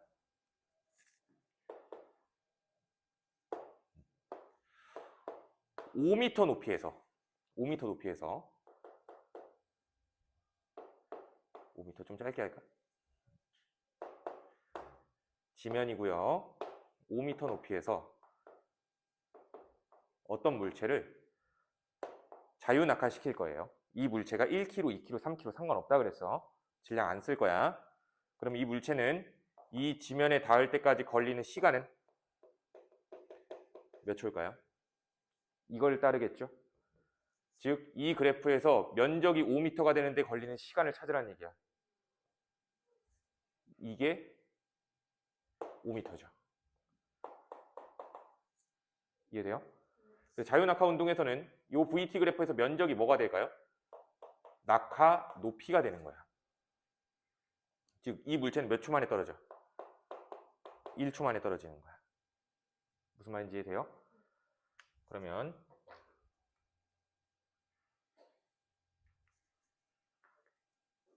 20m 이번에.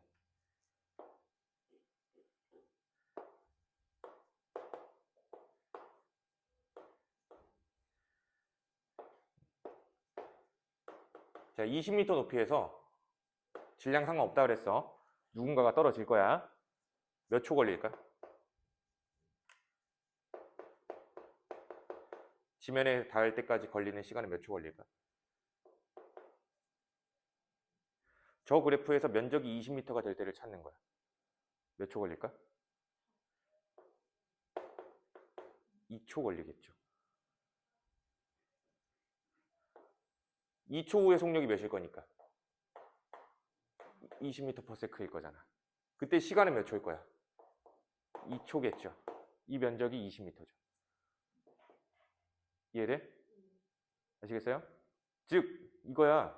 다 똑같다 그러잖아. 내가 지금 내일 친구를 만났는데 그 친구가 나한테 어제 있었던 일을 얘기를 해줘요. 야, 나 어제 2초 동안 떨어졌어.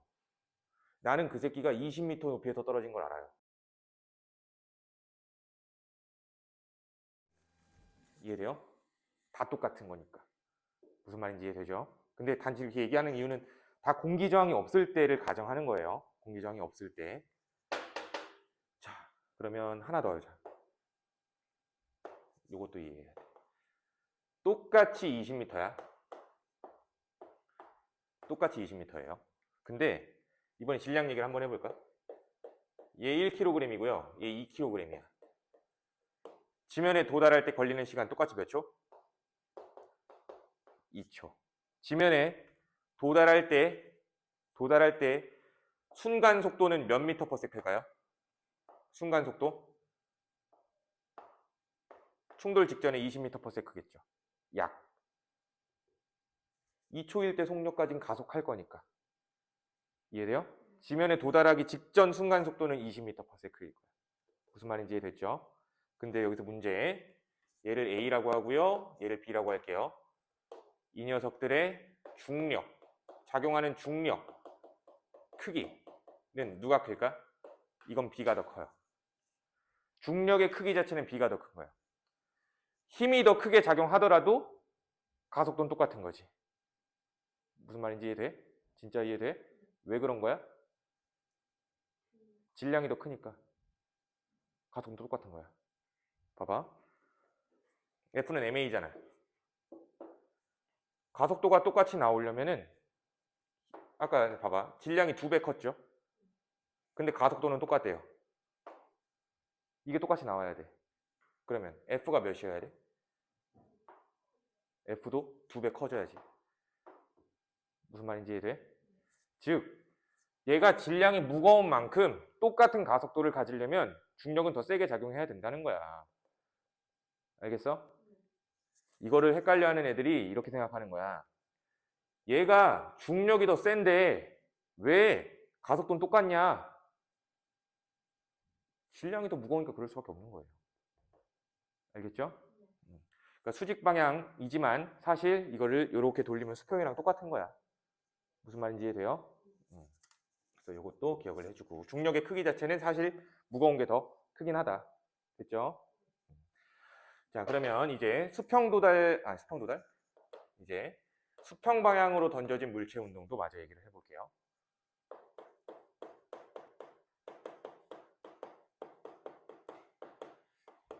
방향으로 던져진 물체의 운동.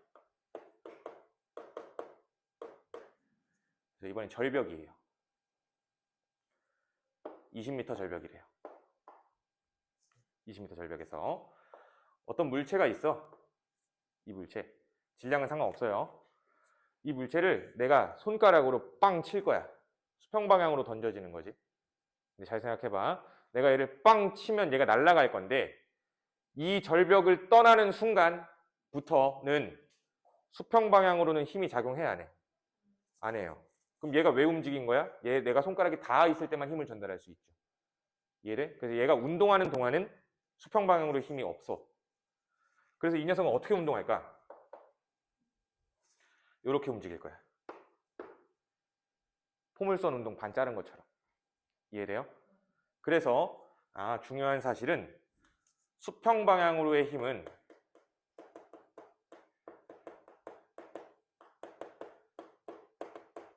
없는 거예요. 그래서 수평 방향으로는 무슨 운동한다? 등속 직선 운동하는 거야. 수평 방향으로는. 되죠? 얘를 손가락으로 쳐서 내가 2m/s의 빠르기를 만들었대요. 수평 방향으로는. 아시겠죠? 그러면 이때 요 거리를 x라고 얘기를 하고요. 여기 지면에 닿았대요. 지면에 닿을 때까지 걸리는 시간은 몇 초일까요? 똑같이 2초야.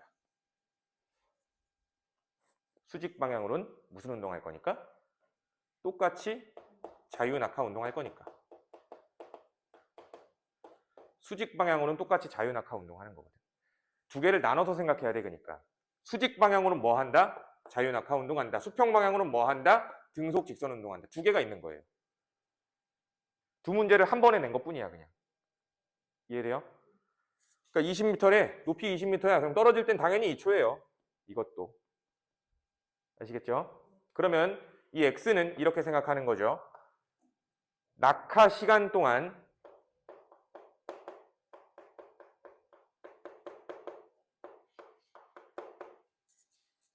수평 방향으로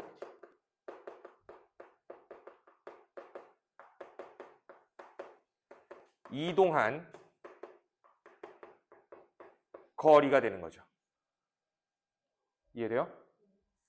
수평 방향으로는 얘는 1초에 몇 미터 가요? 2m 가는 빠르기였어. 이걸로 등속 직선 운동하는 거죠. 그런데 공중에서만 움직이는 녀석이니까 지면에 닿을 때까지 저 물체한테 수평 방향으로 이동할 수 있는 수평 방향으로 이동할 수 있게 허용된 시간은 단 몇 초? 2초야. 수평 방향으로 너 2초 동안만 움직일 수 있어라는 게 높이가 지정해주고 있는 거지. 뭔 말인지 이해돼요? 그러니까 이 x는 몇 미터일까요? 4m겠지. 결국 서로 연관된 사항은 없어. 뭐 얘가 어떻게 돼서 얘가 어떻게 이런 게 없어요. 그냥 두 문제가 한 문제가 된 거예요. 수직과 수평을 나눠서 생각하면 돼. 아예 그냥 나눠서 생각하면 돼. 알겠어? 단 1도 안 겹쳐. 수직 수평이 그냥 다 따로따로 놀아요. 뭔 말인지 이해되죠? 근데 여기서 살짝 겹치는 거는 낙하 시간 동안만 허용된다는 거죠. 낙하 시간 동안만. 그럼 여기서 문제. 이 x를 높일 수 있는 방법은 뭐가 있을까? x를 길게 할 수 있는 방법. 그치, 더 높은 곳에. 더 높은 곳에 올려서 똑같이 2m/s로 올린다면은 낙하하는 시간이 더 걸리겠죠. 예를 들어 낙하 시간을 3초로 만든다면 얘가 6m가 되겠지. 그럼 낙하 시간이 3초가 되려면은 몇 미터에서 해야 될까? 45m가 되겠죠. 무슨 말인지 이해돼요? 45m 맞나 근데? 30, 15 곱하기 3, 45 맞네.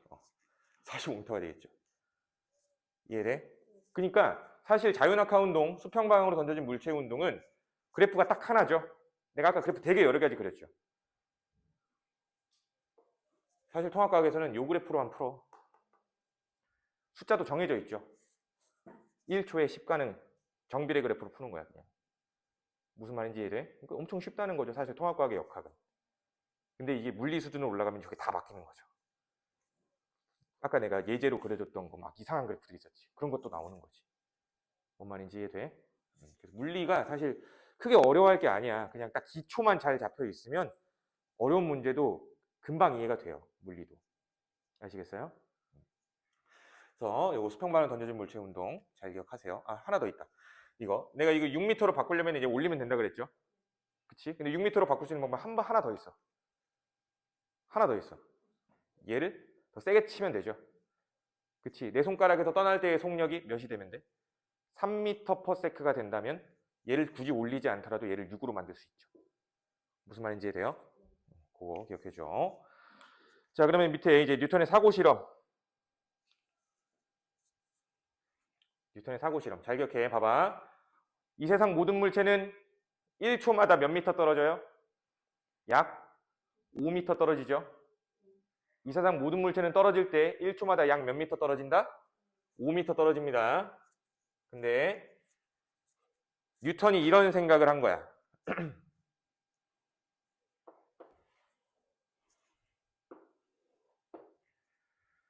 아, 졸라 잘 그렸는데? 이 정도면 조회수 100만 아닌가? 아닌가? 어찌됐든 봐봐. 여기에 수평 방향으로 던져진 물체가 있다라고 생각해 볼게. 수평 방향으로 던져진 물체가 있어요. 던져졌어요. 예를 들어 여기까지가 8km 가는 거래요. 8km. 근데 8km 정도 가면은 요 지구의 곡률 때문에 높이가 생기죠. 곡률 때문에. 올라간 건 아니지만 높이가 생겨. 왜? 땅이 꺼지는 거지, 쉽게 생각하면. 몇 미터나 꺼지냐면은 계산상 5m가 꺼져요. 내가 8km를 곡률을 무시하고 앞으로만 날아간다면 밑에 5m가 생겨요. 이해돼요? 8km를 곡률을 무시하고 이 접선 방향대로 그대로 날아가면 5m가 생긴다고. 뉴턴이 이 생각을 한 거예요. 그래서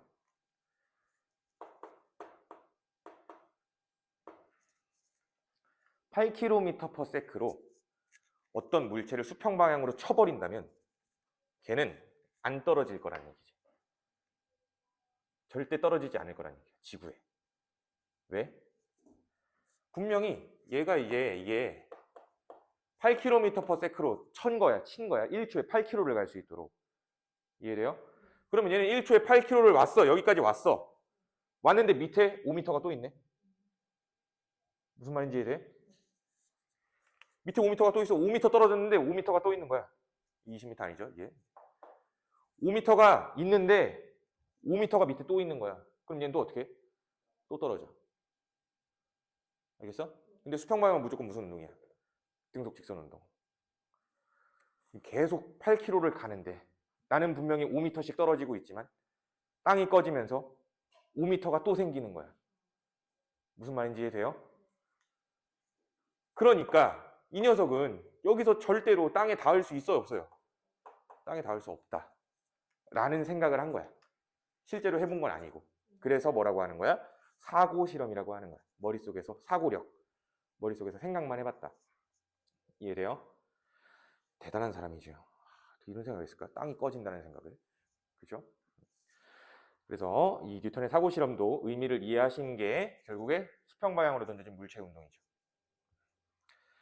자, 그럼 다음 페이지에 자, 중력과 자연현상. 처음에 사실 좀 얘기했어요. 중력이라는 거가 없으면 무겁다, 가볍다의 의미가 없어질 거라고. 그렇죠? 그래서 중력이 지구 시스템에 미치는 영향들 보면은 처음에 얘기했습니다. 대류 현상은 중력 때문에 발생하는 거지. 차가운 공기는 밀도가 커서 아래로 내려올 거야. 밀도가 크다는 게 무겁다. 그죠? 무거워서 내려오는데 따뜻한 건 위로 이동할 거야. 중력이 없다면 대류가 있다, 없다? 없다. 자, 지표의 침식. 자, 지표가 침식되는 거는 물이 흐르기 때문입니다. 물이 흐르는 이유도 뭐 때문이야? 중력 때문이야. 지표 침식도 없겠죠. 자, 기상현상. 물방울은 위에서 떨어져야 돼. 안 떨어지겠지? 기상현상도 중력 때문에. 달의 공전도 중력 때문에. 당연한 얘기지. 자, 그럼 이 중력이 동물한테 미치는 영향들을 볼게요. 자, 무거운 동물의 골격. 무거운 동물, 대표적으로 코끼리가 지금 나와 있네요. 코끼리 뼈 엄청 크죠? 엄청 두꺼워요. 왜 그럴까? 우리가 느끼는 중력보다 코끼리가 느끼는 중력이 더 크지 않을까? 질량이 크니까. 질량이 클수록 중력이 세게 작용하는 거잖아. 지구상에서는 질량 1kg당 9.8N의 중력이 작용합니다. 즉, 현재 내가 느끼는 중력이 너네가 느끼는 중력보다 크겠죠. 이해돼? 그러니까 이제 등치 큰 사람들이 많이 먹을 수밖에 없는 거야. 그 중력을 이겨내고 버텨야 되잖아. 그래 안 그래? 그래서 무거운 동물들이 골격이 더 큰 이유가 중력 때문입니다. 또 기린의 심장. 자, 기린은 목이 길죠. 목이 기니까 뇌는 저 하늘 끝에 있는 거잖아. 겁나 세야겠죠. 심장 펌프질을 해서 피를 하늘 높이까지 올려야 되니까. 기린의 심장은 근육이 굉장히 많이 발달되어 있습니다. 자, 그리고 전정기관. 자, 그림 봐봐. 전정기관. 대표적으로 이석이라는 게 있어요. 이석 7 이렇게 오타예요. 이석 7. 자, 이석이 뭐냐면은 귀에 있는 돌멩이에요. 돌멩이. 귀 이자를 쓰고 돌석자를 씁니다. 그러니까 쉽게 생각하면은 자, 귀 안에는 이런 돌덩이가 있는 거예요. 돌덩이. 그래서 내 몸이 이렇게 기울어져. 기울어지면 감지하겠죠. 기울어지면은 이 돌이 꼬르르 떨어져서 여기로 가. 그걸 내가 감지하는 거야. 이렇게 기울어. 그러면은 이렇게 가. 그럼 여기 또르르 떨어져 여기로 가. 이해돼? 그래서 이 이석이 어디 걸리거나 잘 떨어지지 않거나 여기에 뭐 이물질 같은 게 있거나 이러면은 돌이 잘 안 움직이겠지. 이상하게 움직이겠지. 그 어지럼증을 유발해요. 그래서 그걸 이석증이라고 불러. 돌발적으로 터지거든. 건강한 사람들도. 근데 갑자기 이석증이 빡 오면은 서 있질 못해요. 그냥 얘기를 들어보면은 그냥 땅이 막 이렇게 다 움직이는 느낌이래. 내 평형기관이 다 무너지는 거지. 아시겠어요? 그래서 어찌됐든 이 전정기관 얘가 움직이는 이유도 뭐예요? 중력 때문인 거죠. 우리가 여기서 균형을 이룰 수 있는 것도 중력 때문이야. 자, 그리고 중력이 식물에 미치는 영향. 자, 세포벽. 자, 식물에는 세포벽이 있어서 세포의 중력으로 생기는 무게를 지탱하고 높이 자랄 수 있대요. 식물엔 뼈가 없잖아. 뼈 대신 얘가 해주는 거지. 동물 세포에는 그래서 세포벽이 없는 거죠. 그쵸? 근데 식물 세포에는 뼈가 없기 때문에 세포벽이라는 게 꼭 있어야 돼. 그래야 지탱이 되죠. 자, 뿌리와 줄기. 자, 식물은 중력이 작용하는 방향으로 뿌리를 내리죠. 그래야 버티는 힘이 제일 클 거 아니에요. 중력 방향대로 뿌리를 내려야 그걸 버틸 수 있는 거잖아. 이해돼요? 그리고 줄기는 중력과 반대 방향으로 자라죠. 그래서 그걸 디디고 자라는 거니까. 무슨 말인지 이해되죠? 자, 그리고 민들레씨의 깃털. 자, 민들레씨는 깃털 구조를 가지고 있어서 중력을 받아도 떨어지지 않고 멀리 나갈 수 있다라는 거. 이것도 뭐 중력이 미치는 영향. 중력이 없었다면 민들레씨는 이렇게 진화할 필요가 없었겠죠. 이해되죠? 그렇게 얘기해 주시면 돼요. 자, 그럼 개념은 이렇게까지만 되고요. 이제 나머지는 우리가 문제를 좀 풀어보면서 오늘 배웠던 걸 좀 정리를 해볼게.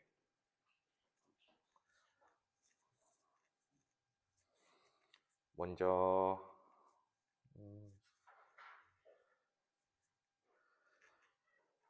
자, 265번 한번 볼까요? 265번.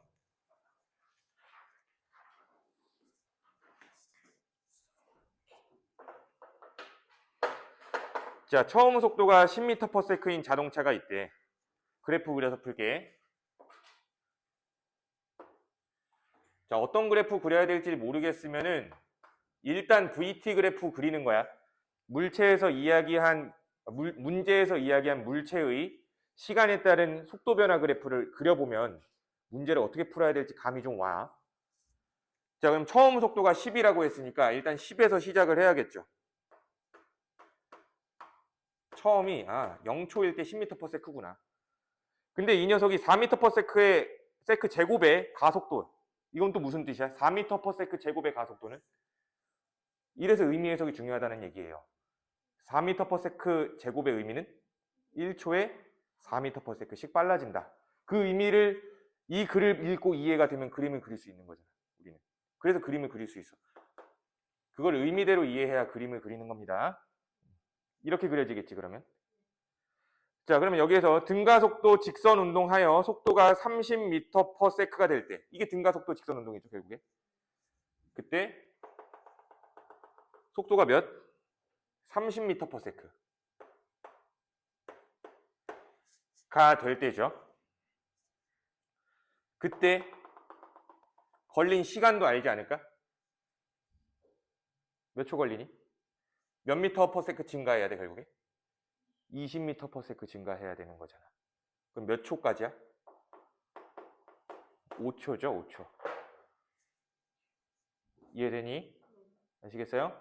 그러면 5초 동안 이때 5초 동안 이동한 거리. 그럼 여기 될 때까지 이동한 거리는 뭐야, 이게? 요 면적 구하라는 거 아니에요?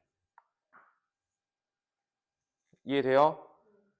그치? 그러면 이렇게 나눠서 이게 몇이니? 그러면 50m. 그럼 여기 5에 20이니까 40. 그러면 여기도 50m네. 맞지? 그죠? 이해돼요? 25, 100. 그치, 맞아. 그럼 몇 미터예요? 100m. 이거 묻는 거죠. 이해됐어요? 의미 해석이 중요하단 말은 이런 말을 하는 거야. 자, 비슷하게 비슷한 건 스스로 해보고 271번 이거 한번 풀어볼까요? 자, 그림은 일정한 높이에서 수평 방향 V로 던졌대요. V로 던졌는데 던진 공의 위치를 일정한 간격으로 나타낸 거다. 자, 수평 방향으로 이동한 거리를 늘리기 위한 방법으로 옳은 것만 골라봐라. 물체 위치를 더 높게 한대요. 그러면 되죠. 자, 그리고 수평 방향으로 던지는 속력을 V보다 크게 하면 수평 도달 거리가 더 커질 거래요. 맞는 말이지, 당연히. 같은 시간이지만 더 멀리 갈 거니까. 자, 중력가 속도가 9.8m/s 제곱보다 큰 곳에서 던진대요. 그러면 오히려 어떻게 될까? 오히려 더 짧아지겠지. 왜? 이 물체가 이 높이에서 떨어지는데 걸리는 시간이 더 길어져, 짧아져? 짧아질 거니까. 그럼 낙하 시간이 짧아지면 V의 속도로 이동할 수 있게 허용된 시간도 짧아지는 거죠. 그렇다는 이야기는 수평 도달 거리가 짧아지겠지. 이해돼? 이렇게 문제 이해해 주시고.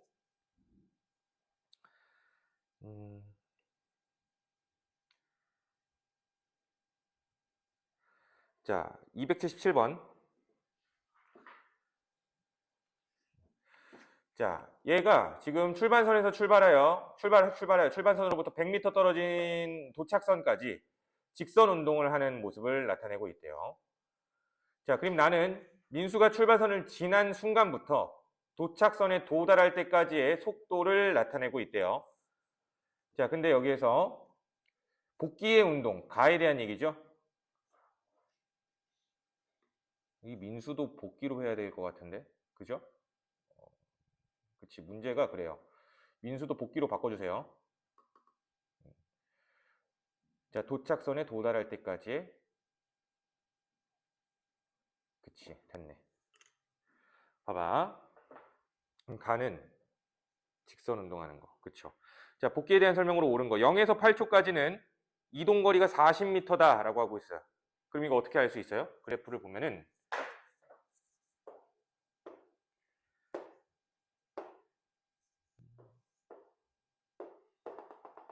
8, 20, 10, V, T. 그럼 0에서 8초 동안 이동거리는 뭘 말하는 거예요? 요 넓이를 말하는 거지. 5, 8에 40이니까 기억은 맞는 말이지. 자, 그리고 가속도의 크기는 2초일 때가 10초일 때보다 클 거다라고 하고 있어. 가속도는 시간당 속도 변화량이죠. 얘는 시간당 속도 변화량 이 기울기죠. 얘도 시간당 속도 변화량 요 기울기죠. 기울기의 크기는 누가 더 크니? 0에서 8초. 근데 가속도의 크기 2초일 때랑 10초일 때를 비교하는 거니까 똑같은 거죠. 0에서 8초가 더 클 거니까 10초보다는 더 크다. 니은이 맞죠. 이해돼요? 자, 디귿 출발선의 도착선까지 운동하는 평균 속력은 5m/s다라고 하고 있어요. 평균 속력은 5m/s다. 평균 속력은 뭐예요? 전체 시간분의 전체 이동 거리를 말하는 거죠. 자, 그러면 전체 시간은 20이죠. 20. 그 전체 이동 거리는 요 삼각형의 넓이가 되겠네, 다. 그러면 20에 곱하기 10에 곱하기 2분의 1이죠. 그치? 그러면 몇이야? 100m네요. 이해되니? 그럼 몇이에요? 5m/s가 되겠네. 이해돼요? 이렇게 계산하면 돼. 자, 라스트 한 문제만 더 하고 오늘 마칠게. 290번. 자유낙하 운동.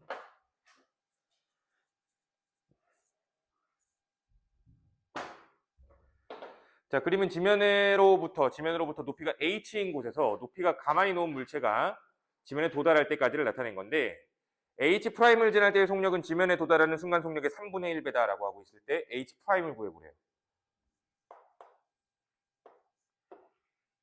자, 이건 조금 어려운 문제라서 풀어드리는 거예요. 이게 H인데 이게 H'이고 요때가 3분의 V고 요때가 지면에 도달할 때 속력이 V래. 이때 H'을 구해봐라. 근데 이 H'을 H의 빗대어 비율로 찾고 있네요. 봐봐. 자연학한 문제 무조건 뭘로 풀으라 그랬어? 그래프로 푸는 거죠. 똑같은 그래프잖아. T, V 요 그래프죠.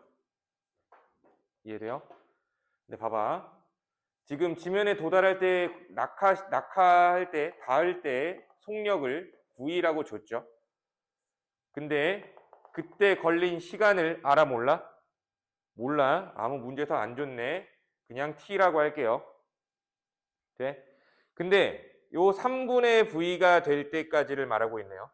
H'은 3분의 V의 속력을 가질 때야. 3분의 V면 한 요쯤 되겠죠? 더 아래인가? 3분의 V면 한 요쯤 되겠죠? 더 위인가? 맞네, 여기가. 3분의 V 요쯤 되겠죠? 여기가 3분의 V면 여긴 몇일까? 여긴 몇이야? 정비례잖아. 3분의 T죠. 이해돼요? 그럼 여기에서 아니지. 여기에서 요만큼이 뭐예요? H죠. 전체가. 그리고 요만큼은 H 마이너스 H 프라임. 이해돼요? 떨어진 거리니까 요만큼을 말하는 거지. 이해됩니까? 그러면 H 프라임이라는 건 어딜 말하는 거야? 이게 H 프라임이죠. 이해됩니까? 계산해 볼까? H는 VT, 2분의 VT. 이게 H죠. 이해되니? H 프라임, H 마이너스 H 프라임은 요거니까 9분의 VT 곱하기 2분의 1이니까 18분의 VT죠. 요 녀석은 18분의 9VT. 그럼 여기에서 뭘 빼는 거야? 얘 빼는 거죠? 그럼 그 H가 나오는 거지. 마이너스 18분의 VT 하면은 H 프라임이 18분의 8VT죠. 됐죠? 근데 H가 요거야. 18분의 9VT. H가 요건데 H 프라임은 요거래. 9분의 1 떨어진 거죠. 나머지는 뭐예요? 9분의 8만큼이죠. 그럼 정답은 9분의 8 H겠지. 이해돼? 요 문제도 결국에는 그냥 요 그래프를 그려야 풀죠. 안 그리면 풀어 못 풀어. 안 그리면 못 풀어요. 그럼 뭔 소린가 싶을 거야. 그려서 문제에서 제공한 게 뭔지 표현을 해봐야 어떻게 할지가 나오는 거죠. 이해돼? 이런 문제에서 좀 느끼는 게 있었으면 좋겠어. 절대로 이과 과목은 모르겠다고 가만히 있으면 안 풀려요. 모르겠어도 뭔가를 해야 풀려. 알겠어? 뭐라도 써. 알겠어? 모르는 게 있으면 그러다 풀려요. 아시겠죠? 그래서 요 문제 말고는 다 문제 난이도는 다 소소합니다. 여기 이 교재에서 문제는. 그래서 제일 어려운 문제 풀어줬다라고 생각을 하시면 될 것 같고 나머지는 비슷비슷해요. 자, 그러면 오늘은 여기까지 해서 역학적 시스템 마무리를 하고요. 다음 주도 이어서 물리 파트 조금 더 나갈 거야. 물리 파트. 다음 주가 더 재밌어. 자, 그래서 124번, 4페이지까지, 124페이지까지 300번이죠, 드디어. 우리 교재 600문제까지 있습니다. 드디어 절반 정도 하고 있는 거야. 아시겠니? 자, 그러면 수업 듣느라 고생하셨고요. 숙제 또 이번 한 주 열심히 하셔서 다음 주에 보면 될 것 같네요. 아시겠죠? 또 열심히 하자잉. 자, 그러면 수고하셨습니다.